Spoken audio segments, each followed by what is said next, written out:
Okay, so one of the most cliche tech reviewer video looks of all time is the minimal top-down shot. Simple, you're looking straight down at a table, a couple desk ornaments thrown in the corners, and there's a product that's either sitting there or you're holding up to the camera for different angles, trying to conceal those caffeine jitters.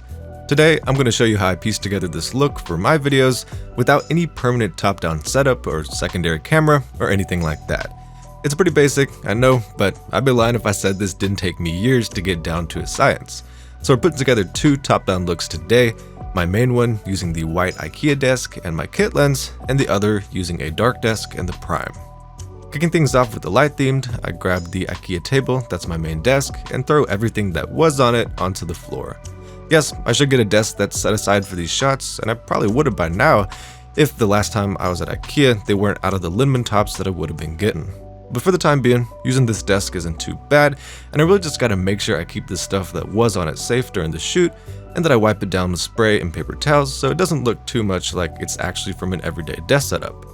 The next thing I do is bring in my $50 softbox to get us some light going. You see me set it up here in the center of the table, but I'm gonna have to move it in just a sec when I bring the camera in. That's done by extending my tripod to the max extent possible and leaning it against the back of the desk. Getting a field of view that's perfectly straight down actually isn't the easiest without a setup made for this look, so you see me moving the camera on various axes, tweaking things, trying to get a perfectly straight down look. Now we gotta lay out decor. For the light theme setup, I'm gonna go with these three candles right here, plus a white based fake plant. And remember, I'm using the kit lens here to get a more wide shot, so it covers about 50% of the view of the table if I had to guess. And as you'd expect, all that's left to do now is plop my subject into frame and do whatever I was going to do with it. Here's an example of me unboxing a particular budget Umidigi phone I'm going to be featuring soon.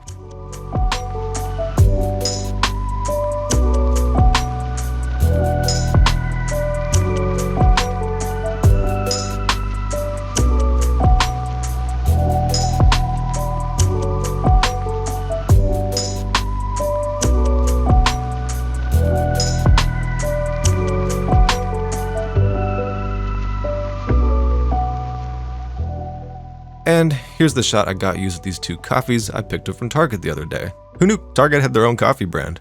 I'll keep you all updated on that.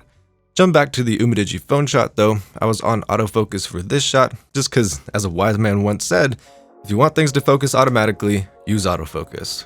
I've been using manual a lot more recently for A-roll and static scenes, but this type of shot is where I think autofocus is beyond the best choice. So that's really the technique and method I use, getting overhead shots like this, and I haven't gotten tired of it yet. But you also know, in the olden ages, I used a Lego stand for this kind of shot, then evolved to propping my camera up to the oversized windowsill in my parents' house, then to using my white IKEA desk with the softbox, and as we're about to see in a sec, finally using other desks besides the white one for different looks.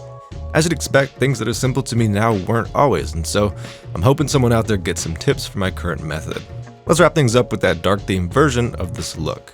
This one uses a different desk that my college dorm just had lying around, and a lot of stuff stays the same between these two looks, like spraying it down and popping the softbox behind it. I'm putting the camera in front of the desk for this one though, just because I wanted more flexibility to move my hands around with the other setup, and for this one, putting the camera in front is just easier. Also means I don't have to flip the footage in post, and the softbox is perfectly centered. With this shot, I did turn both the lamps already on this desk white and kind of bring them in for extra light. So all that's left to do now is put a significantly larger candle in the corner of the shot, in addition to a dark-based fake plant, and go to town. I struggled finding an example subject to pop into this shot. The cologne I got was too glassy, and I didn't want to adjust the lights to make it look good.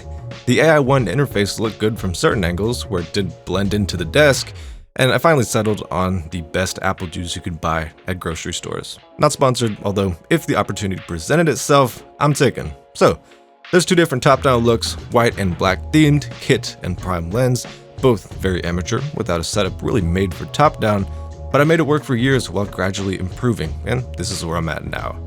If you're more advanced than me in the top-down shooting department, feel free to drop me some tips. If you're more so getting started, I hope you absorb some of the things I've improved by trial and error. And if you watched till the end, thank you, and I'll see you next time.